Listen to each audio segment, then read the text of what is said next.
The night they kicked me out, it was raining. Not the kind of rain that soothes you, the kind that slaps against your skin, cold and deliberate, like the world itself wanted me gone. My mother's voice was the loudest. "You don't deserve it. You barely visited them." She was shaking, but not from grief, from greed. My uncle stood behind her, his jaw tight, pretending to be the voice of reason. "You're young, Emily. You don't even know how to manage that kind of money.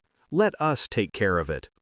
I didn't argue. I didn't cry. I just stood there, watching the family I'd once trusted morph into something unrecognizable. My grandparents hadn't even been buried for 2 weeks, and already the vultures were circling.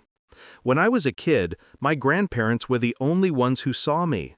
My parents were too busy, climbing careers, climbing egos.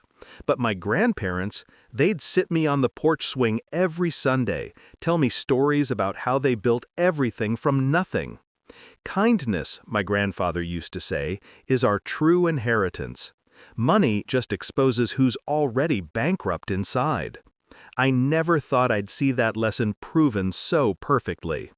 When their lawyer called me in for the will reading, I expected a modest sum, maybe their house, not everything. $26 million. The estate, the properties, the trust funds, and just my name. The room went silent when he read it. My mother's eyes widened. My uncle's hand clenched around his pen until it snapped. My cousin just stared at me like I'd stolen his reflection. They smiled at me afterward, but their eyes didn't. That's when I knew what was coming. The night they kicked me out, I packed quietly. No shouting, no scene, just a duffel bag and a cold certainty. They thought they'd humiliated me, a 24-year-old girl with nowhere to go. They didn't realize my grandparents had left me more than money.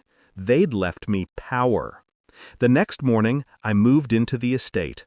The house sat on the hill, marble floors, oak walls, and silence that carried memory. Their portraits hung in the foyer, watching over everything. I could almost feel my grandmother's approval when I stepped through those doors. That afternoon, I changed the locks. Then I called the lawyer. Every account, every title deed, every trust, transferred and secured. Then I called someone else, someone they'd never expect. My grandfather's former business partner, Richard Heir. Retired, but not irrelevant. He'd been at the funeral, said to call if I ever needed help keeping the snakes off the porch. He wasn't joking. By the next day, the security team was in place, lawyers on retainer, the estate sealed tighter than a vault. I didn't post anything online. I didn't tell a soul. I just waited. 2 days later, they arrived. 3 cars, my mother in front, my uncle behind, and my cousin carrying a crowbar, settled as ever. I watched from the balcony as they marched up the steps, confidence dripping off them like cheap perfume. When I opened the door, their faces were smug.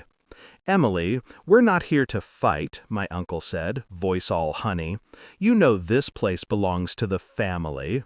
I almost laughed. "It does," I said, "and I'm family." They pushed past me like they owned it.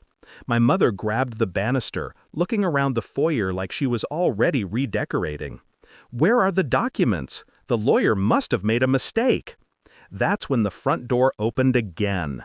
Heavy boots, calm steps. Richard Heir walked in, flanked by 2 men in suits. My mother froze. My uncle's face drained of color. "Mr. Heir," my uncle stammered, "what are you—" "Protecting my late partner's legacy," Richard interrupted, his tone smooth as glass. "This property and every asset tied to it are under Emily's legal authority. Any attempt to coerce her will be treated as criminal interference." The silence that followed was suffocating. My mother's lips trembled. "You can't—" "Try me," Richard said, and handed her a folder. Inside were photos, emails, screenshots, all the things I'd quietly collected. Their attempts to forge documents, transfer titles, pressure the lawyer. She looked up at me then, realization dawning like a slow, cruel sunrise. You set us up. I met her eyes, steady. No, you did that yourselves.